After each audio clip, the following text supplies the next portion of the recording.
Welcome to Sensible Transfers, where we identify weaknesses in squads and try to identify solutions to fix those problems. It's not done on gossip or rumour, instead it's done by looking at data, tactics and by providing some opinion. And here we're going to look at how to improve Manchester City. But here's our first problem. How do you improve Manchester City? Because this team is clearly amazing. You've got one of the best strikers in the world, you've got stars, superstars all over the pitch. Their underlying numbers are amazing. They won the Club World Cup, they won the league, they've only lost a few games last season overall, I think about 6 in total. This is an amazing team. But what about if we go outside of the team and try and look for weaknesses in the entire squad? Well, we can see that they have lots of amazing players that cover each position, but importantly, they have different profiles of player who can provide different tactical options. But we have to find a weakness. And another problem we have is that Pep Guardiola has said publicly that he thinks it's very unlikely they'll actually sign anyone. So who should they sign? Well, one position I think they could maybe improve on from last season is this right wing slot, because Bernardo Silva, for me, is better in central positions, and Phil Foden has turned into an amazing attacking 8 in this sort of position here. But they've already done it, they brought in Savinho, here he goes. And Savinho is a different kind of player to what they already have. So now they have two wingers who can go on the outside and inside of players, which is very important because Pep Guardiola's teams need to hold the width. But when you hold the width, you don't want to always get caught doing the horseshoe where you go back and forward. You want to be able to take on a fullback and go around them. And we know that Savinho can do this because we've seen the data. And what you'll notice from this data is he likes to play these flat kind of cut back passes along the penalty box, the kind of pass that Guardiola loves his players to make because that's how you get goals, by putting the ball into this dangerous area. And you'll notice the majority of his touches are on the left-hand side because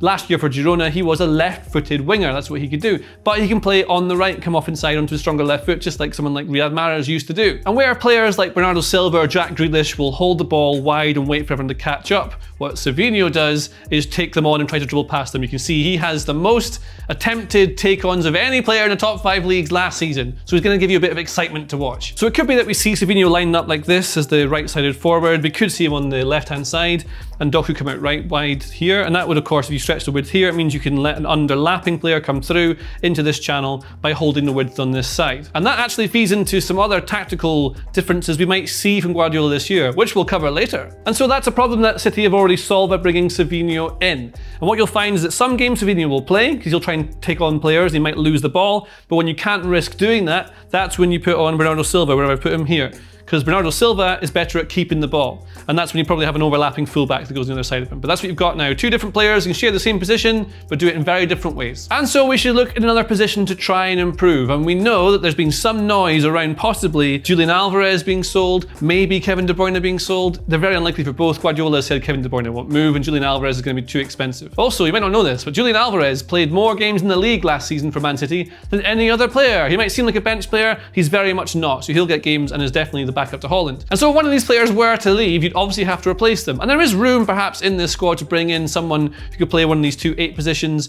or possibly double as a replacement for Holland, especially if Alvarez goes. And that player has to be an elite player, someone who can play as an 8, possibly a 10, maybe a false 9. And I have an answer for you. And that player is Florian Wirtz. We all love Florian Wirtz here. He was amazing in the Euros. He was great last season for Bayer Leverkusen, one of the stars of Xabi Alonso's team. And he counts as sensible just like he did in the last sensible transfers we did for Man City because he is so good and fits the profile technically and tactically for what Guardiola wants from his players. And we also know he's just great generally because his data shows us. This is the most dangerous under 21 players last season. This is non-penalty expected goals per 90. This is the expected assists per 90. So you see here, he is very creative and that's what you want in one of those creative roles behind the forward. Basically, he has whatever the German for je ne sais quoi is, and he would work very well within Guardiola's team already. But what they definitely need is someone who can not only create chances in the final third, but also get into the box and finish them off, because they haven't had that since Ilkay Gundogan left. And what you have here is an example of Wirtz scoring for Bayer Leverkusen. Here he is over here, the ball's over here, the ball's kind of going backwards, so he's got his, well, he's facing the play here. Now, as soon as the ball goes wide and it's obvious that there's a chance to run in behind, he does that. And this is, again, something that City needs, someone who can run in behind the last line, so that's not always the striker doing it. And when he gets in behind, he gets into the box and finishes. And you can see that his shots, generally last season in the Bundesliga, are around this kind of golden area here. He has a bit of a hit now and again from range. That's allowed. We all like a long range shot, but the majority of his shots are in this really golden area that you want to score goals from. And I know it's not exactly sensible. Wirtz is one of the best young players in the world, but you put him in here, he can play any of these two roles, take Foden out here. You can play on this side, you can play, I think, probably as a false 9, dropping in to help you link with the midfield. Playing as a 10, sometimes you have a double pivot. They just have lots of options. If that were a possibility, that's the kind of player I think they'd be looking to replace someone like Julian Alvarez or Kevin De Bruyne, should they go. Of course, Wirtz would be very expensive, so we should look at other options. I think Eberechi Eze would be a decent option for Man City, very expensive again, but he'd be great in tight spaces, lovely 1-2 combos, and he can open things up with a moment of magic as well, which is very useful against a low block especially. Another player who I think would be a really good fit and a sensible transfer for Man City is another player they're linked with, and that is Dani Olmo. And as you can see, Olmo likes to receive the ball in this very attacking space that Pep Guardiola likes his attacking midfielders to receive the ball into. He can play as a false 9 as well and receive in wide areas. But Olmo is not only very just creative with the ball, he also gets into the right scoring positions, but he's able to turn in an instant and make something out of nothing. This is what you want from City players when you're playing against a low block. Here, for example, is him doing exactly that against France, defending in a very low block here. So this ball comes firing into Olmo, who drops from his little pocket to receive it, and he's going to turn straight away and go.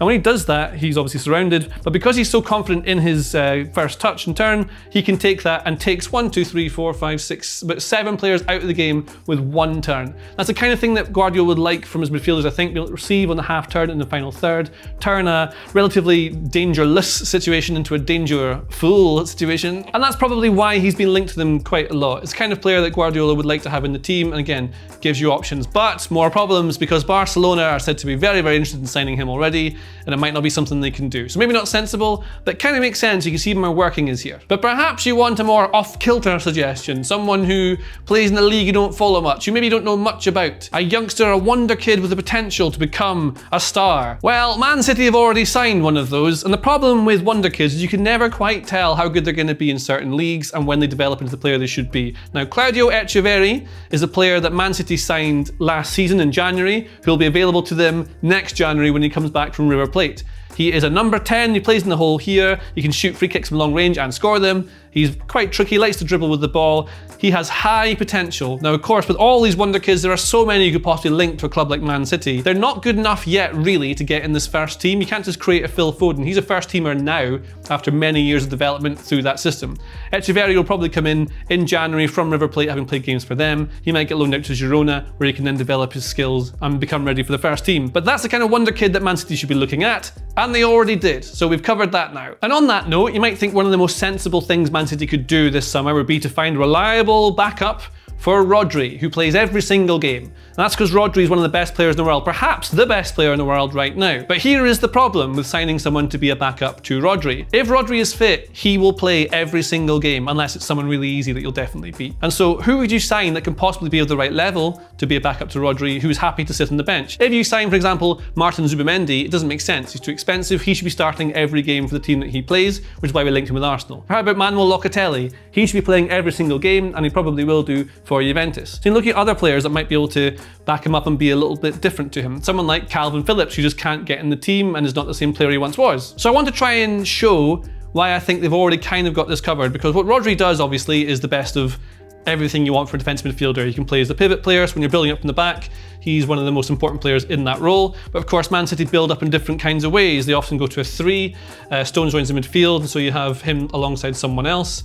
And so then you've got this different shape in your build-up. That's something else you get. Of course, he goes forward now and gets goals and assists, but there's no players that really profile like Rodri. You can find a few that have similar points, but they're not exactly the same. And like we said, Guardiola likes a small squad, and what you have on the bench is Kovacic, who can play either alongside Rodri or be the player who's good in build-up. So he's really good at receiving the ball and helping keep control to help Man City play through lines, especially if they play in this 3-2 shape. Or they've got the other option of Matheus Nunes, who hasn't really been able to get into the team, mostly because he's better in transition. So when you want to play against a team who's going to go man-to-man, he's your option. If you've got a team who are marking you tight, Nunes is the kind of player who will take you on, go past you, and turn that into an attack from nowhere. But in doing so, you might lose the ball, which is what Guardiola doesn't want, which is why he doesn't play so much. But you have the option, especially if you have Nunes and Stones playing this double pivot role. And maybe we'll see more of Nunes this season. Perhaps he's been given a year to get used to Guardiola's way of playing. Perhaps he'll end up as another Phillips player. There is another wonder kid they have in the books, who's already there that might be the answer. That's Maximo Perrone. He's been playing in pre-season, doing quite well. He's maybe more of an 8. He can play in these sort of positions here, and he scored against Celtic in a pre-season friendly recently, but he is very much meant to be a number 6. Perhaps he's the future. Again, a wonder kid who maybe you haven't seen much of, who is already at the club. There's no point getting a new one. And so maybe we should look at another position. Where's the other weakness in this team? And there's one, I think, where they can maybe not improve, but give themselves different tactical options, because what they have at right back is Kyle Walker. Now, Kyle Walker gives you a lot of, we'll call it upside in certain situations. If you're playing this back 3 kind of shape, if you're playing against someone like Vinicius Jr., who's very fast, you have rapid pace to recover. So really important to have that. He's also obviously a captain, a leader. He can bring you a lot of experience to that team. That's the kind of thing that you can't buy. But he's not the player he once was. He's not a marauding attacking fullback who can get crosses in. He's not a player who's best suited to playing in the middle of the pitch. He is your recovery defender.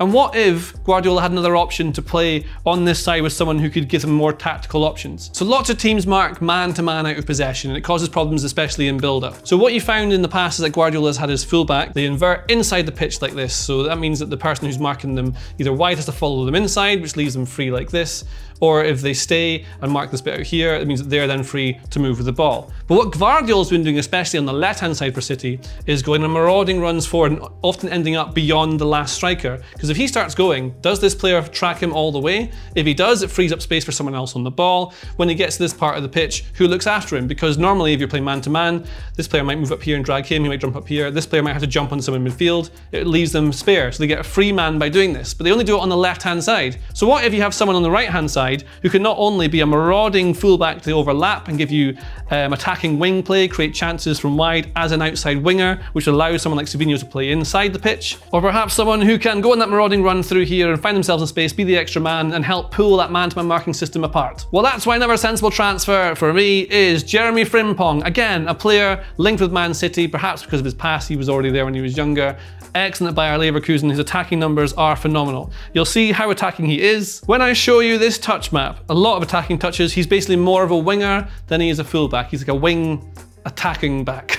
Now, Frimpong makes sense because of what he brings in an attacking sense and a technical profile, but he's not got the right physical profile maybe for what Guardiola's looking at. A lot of players that he has are big lads. Look at Guardiola, is basically a centre-back. There's not a huge amount of players who are really good enough, I would say right now, to do that and be a difference maker for Manchester City. Players who could play at centre-back and right-back are players like Kyle Walker, who we've already talked about, Akanji, who's basically the same as Kyle Walker but not quite as fast and better on the ball. And you look at other players who aren't there, like for example Reece James at Chelsea. That's not going to happen. Jules Koundé at Barcelona, probably not going to happen. You got Josip Stanisic just signed a new contract, and you got Josip Sustalu, who's maybe not quite there yet but could be in the future. Or they could just play Rico Lewis, who can play on the left or the right, is brilliant in tight spaces in the middle of the pitch and has already started doing this thing where he ends up being the attacking mid or a forward further up the pitch. They already have players like this, and this is the point with Man City. They've already been built very sensibly. They have great players in every position. It's a small squad to keep them all happy, and any additions will only be needed if they are to sell players and then replace them. But if we look at a sensible transfer Man City, like one that might happen, and say De Bruyne goes and Alvarez goes, this is probably what it might look like. Largely the same as it did before, but this could be the future of Manchester City, and that's our sensible transfers for them. If you like this video, please consider subscribing to the channel. The Athletic is home to some of the world's best sports journalists, including David Ornstein, Amy Lawrence and Rafa Honigstein. With the latest transfer news and insight on every Premier League story that matters, theathletic.com puts you inside football, and you can try it free now for 30 days. See the link in the description.